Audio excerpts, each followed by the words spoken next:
Sir पे कुरान पाक उठाया और उस शख्स ने ये कहा कि पाकिस्तान का सबसे बड़ा दुश्मन रहमान मलिक है, MQM एक दहशतगर्द तंजीम है और अमेरिका पाकिस्तान को तोड़ना चाहता है। ये कोई मामूली शख्स नहीं जिसने ये दावा किया। इस शख्स का नाम है doctor Zulfikar Mirza, peoples party के सीनियर रहनुमा और सिंध के सीनियर मिनिस्टर, जिन्होंने आज अपने ओहदे से इस्तीफा भी दे दिया।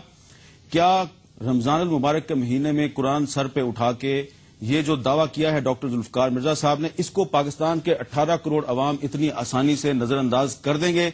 यह है आज का सबसे बड़ा सवाल जिस पे हम गुफ्तगू करेंगे।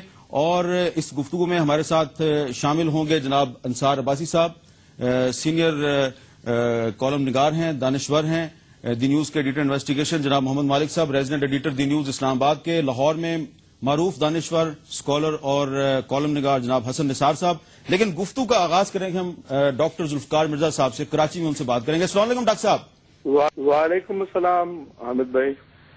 डॉक्टर जुल्फकार मिर्जा साहब, आपने एक प्रेस कॉन्फ्रेंस करके सिर्फ पाकिस्तान में नहीं बल्कि पूरी दुनिया में एक तूफान बर्पा कर दिया है और आपकी इस प्रेस कॉन्फ्रेंस पे मुत्तहिदा कौमी मूवमेंट का जो रिएक्शन आया है वो ये है कि ये बेहुदा इल्जामात हैं, इसका हम जवाब देना पसंद नहीं करते।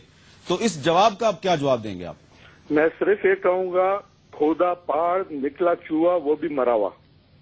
खोदा पहाड़ निकला चूहा वो भी मरा हुआ। अच्छा डॉक्टर साहब, एक और बहुत सवाल किया जा रहा है। जब से आपकी प्रेस कॉन्फ्रेंस खत्म हुई है, आपको पता ही होगा मुख्तलिफ टीवी चैनल्स पे तबसरे आ रहे हैं। एक सवाल बहुत तवातर के साथ किया जा रहा है कि डॉक्टर जुल्फकार मिर्जा साहब सिंध के होम मिनिस्टर थे, अब सीनियर मिनिस्टर थे सिंध के। ये तमाम डॉक्यूमेंट्स जो उनके पास मौजूद थी, ये पहले भी मौजूद थी। तो अगर आपको इतना दर्द था पाकिस्तान का, अगर आपको कराची के शहरियों से इतना प्यार था, तो आपने ये इंकशाफात पहले क्यों नहीं किए? आप पहले क्यों चुप रहे, अब क्यों बोले आप? देखें, मैं एक सिस्टम में मिनिस्टर था जी। मैं सिर्फ अकेला मिनिस्टर नहीं था, विदाउट एनी बॉस और विदाउट माय सबऑर्डिनेट जी। मेरा काम था कि मैं ये सब चीजें एक्शन लेता और ये काम न होने देता। वो मैं अपने जाती मफादात की खातिर, मुझे आप लालची समझें या मुझे डरपोक इंसान समझें, जो भी था, मैं उनको रोक नहीं सका। कुछ लोगों के हिदायत के मुताबिक, वो हिदायत कहां से मुझे मिलती थी? मुझे इंटीरियर फेडरल मिनिस्टर से मिलती थी, जो कि हर दफा दौड़े दौड़े इधर आ जाते थे, कभी किसी से जहाज मांग के, कभी टिकट लेके वो यहां पहले पहुंच जाते थे। कभी तो इत्तेफाक ऐसा होता था कि वो यहाँ मौजूद होते थे और किलिंग स्टार्ट हो जाती थी और वो उनका कैमरास के सामने ड्रामा शुरू हो जाता था। तो कहने का मकसद यह है कि मैं अपने बॉसेस को बताता रहा, रहमान मलिक को जिम्मेदारी थी लॉ एंड ऑर्डर की। He was go between like a bridge between MQM and peoples party.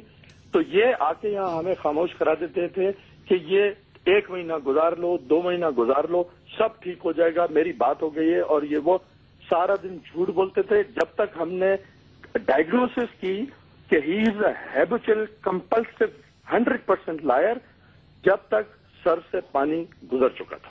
अच्छा डॉक्टर साहब, अब रहमान मलिक साहब कराची पहुंचे, उनसे आपकी प्रेस कॉन्फ्रेंस पे रिएक्शन पूछा गया तो उन्होंने बहुत खूबसूरत अल्फाज इस्तेमाल किए। बड़े ही उन्होंने बुर्दबादी का मुजाहरा करते हुए कहा कि डॉक्टर जुल्फकार मिर्जा मेरे छोटे भाई हैं, कभी कभी गुस्से में बहुत ज्यादा बोल देते हैं, आज कुछ ज्यादा बोल गए, ये फैमिली की आपस की लड़ाई है, मैं इस पर कुछ नहीं बोलूंगा।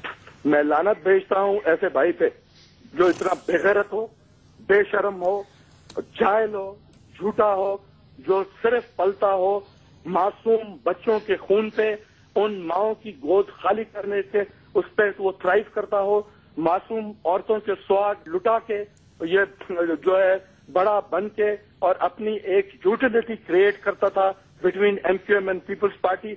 मैं लानत भेजता हूं ऐसे इंसान पे, बेगैरत इंसान पे, घटिया इंसान पे। इंशाअल्लाह पाकिस्तान की अवाम, पाकिस्तानी कौम एक दिन जागेगी और इसको जो है इसके कपड़े सड़क पे उतारेगी। डॉक्टर साहब जरा आप हमारे साथ लाइन पर रहिए। मैं चाहता हूं कि आप तो आज प्रेस कॉन्फ्रेंस है और फिर अभी जो आपने रिएक्शन